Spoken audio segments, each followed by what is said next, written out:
If you think your Irish grandparents are wondering, my great-great-grandparents that came here in 1846 and went, what in the hell's going on? I want to thank you for the warm welcome, but please, not so loud. Donald was listening. Sleepy Don. I kind of like that. I may use that again. Kelly O'Donnell, President of the White House Correspondents Association, thank you for having me. Thank you, sir. But Kelly O, let's be honest, you're way too young to be president. It's been a year since I delivered this speech, and my wife Jill, who's with me tonight, was worried how I do. I told her, don't worry, just like riding a bike. She said, that's what I'm worried about. Of course, the 2024 election's in full swing. And yes, age is an issue. I'm a grown man running against a 6-year-old. Well, I feel great. I really feel great. I'm campaigning all over the country. Pennsylvania, Georgia, North Carolina. I've always done well in the original 13 colonies. And speaking of history, did you hear what Donald just said about the major Civil War battle? Quote, Gettysburg, wow.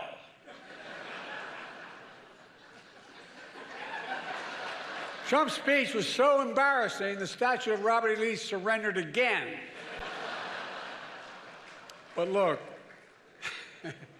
age is the only thing we have in common. My vice president actually endorses me.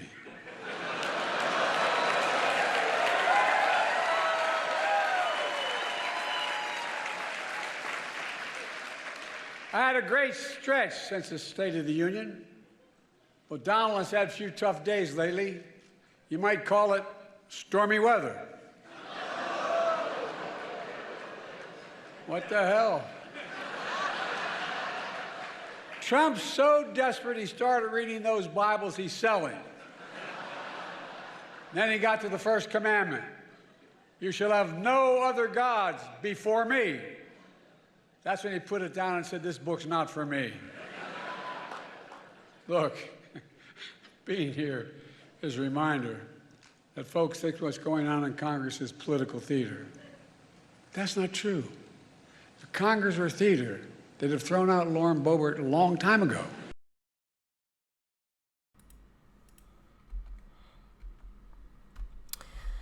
Yeah. You just heard Joe Biden's speech at the Correspondents' Dinner, and all I can say is laugh now, cry later. This is the same guy, mind you, that can't even eat a salad correctly. Yeah. What is this? What is going on here? What is happening?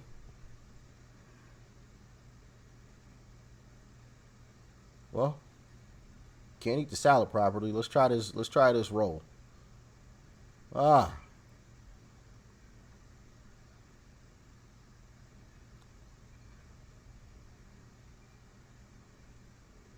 Goodness gracious.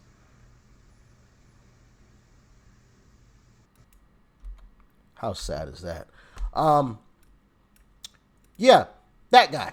Now, there's been some polls that have recently come out, and that is why I said, laugh now, but you'll be crying later. It's all fun and games when you can make jokes about Donald Trump being in court because of the Stormy Daniels thing, right?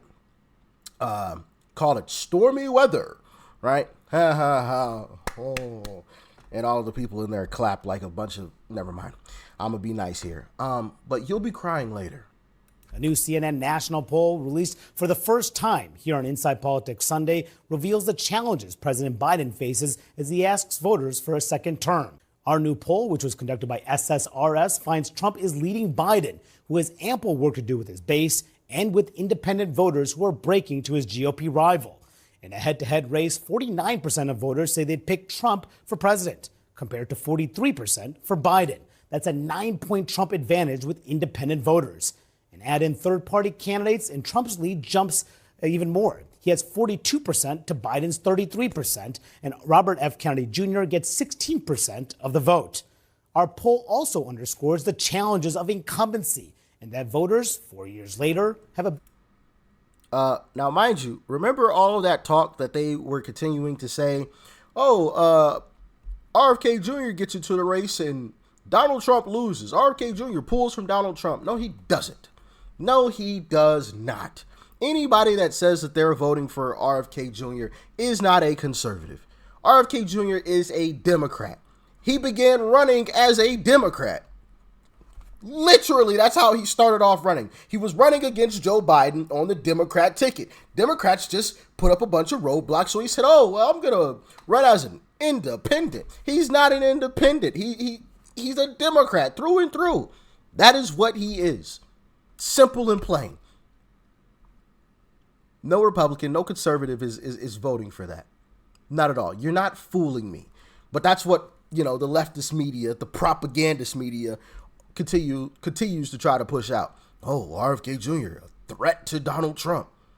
No, he isn't. No, he isn't. He's a threat to Joe Biden. That's why you guys are out saying it. Right? Because if he was truly a threat to Donald Trump, you guys would be boosting him. You'd be boosting him up. But you're not. You try to claim he's a threat to Trump, so we panic and we all, attack him and do all this. But no, I'm boosting him up. Let's go, RFK Jr. I want him on a ticket in every single state so he can pull from Joe Biden. Look at all these Democrats. Democrat, all pulling from Joe. All pulling from Joe. Trump 24, baby. And Robert F. Kennedy Jr. gets 16% of the vote. Our poll also underscores the challenges of incumbency, and that voters, 4 years later, have a better view of Trump's presidency compared to Biden's. 55% say Trump's time in office was a success, with only 39% saying the same about Biden's presidency. And look at party breakdown. More people are calling Trump's presidency a success now than in January of 2021. Wonderful sight. 92, 51, and even a quarter of Democrats consider Trump's presidency a success. A quarter.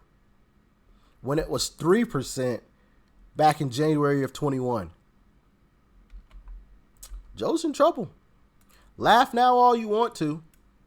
Try to, send us a bunch of propaganda all you want to. But you'll be crying soon enough.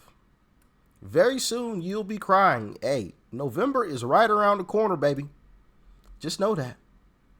And a majority of swing state voters, Matt, see worsening economic conditions in the coming months. So that doesn't spell optimism for the Biden camp. Less than 1 in 5 respondents say they expect inflation and interest rates to be lower by the end of the year.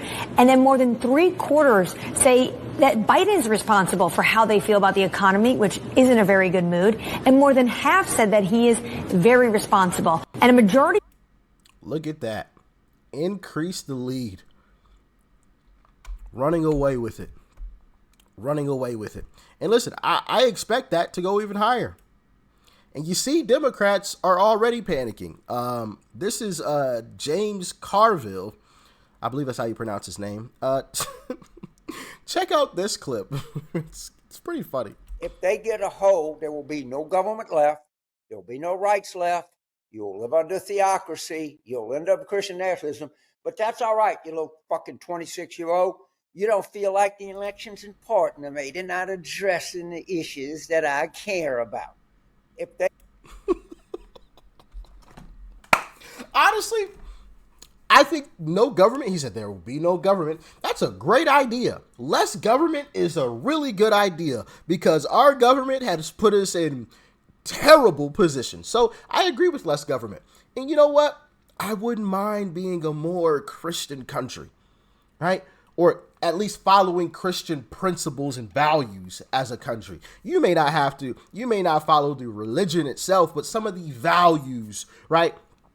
I think this nation would benefit tremendously from, especially considering what we have going on right now. So, like I said, once again, laugh now, but you'll be crying later. You will be crying later. I mean, this guy, do I want to show you know, it's not shocking that people don't want to vote for this guy. I'm going to show you this clip. I'm not going to show you the whole clip. It's kind of long. Not crazy long. But this is Joe Biden speaking to wounded warriors, and he actually goes and speaks to the wrong people, and Jill has to then correct him and point him in the direction of the actual wounded warriors. So then he turns. Check it out. Word call. It was the only first time I've not been with you the whole time. And I'll be very, very brief. I want to say one thing to the wounded warriors. You are the spine of America.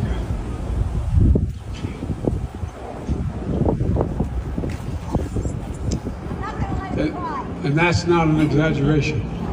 I really mean it. You're the backbone. You're the spine of America. You're the reason why we're the nation we are. You're the best America has to offer. And God love you all. That's all. Oh, over here too. Well, I'll tell you what, anyway, thank you. And Jill's going to kick me in the rear end if I don't get out of here and finish my job. Thank you. No, I really mean it. You're the sinew and spine of America. Yeah. And that's the guy Democrats are going to vote for? Yeah. Okay. Okay. And you're going to shame me for not voting for that guy? Yeah, all right. Good luck with that one. Anyway, laugh now, cry later. Y'all let me know what you thought about this one in the comment section below. Like, share, comment. Hit that subscribe button before you go. Peace and love. I'm out.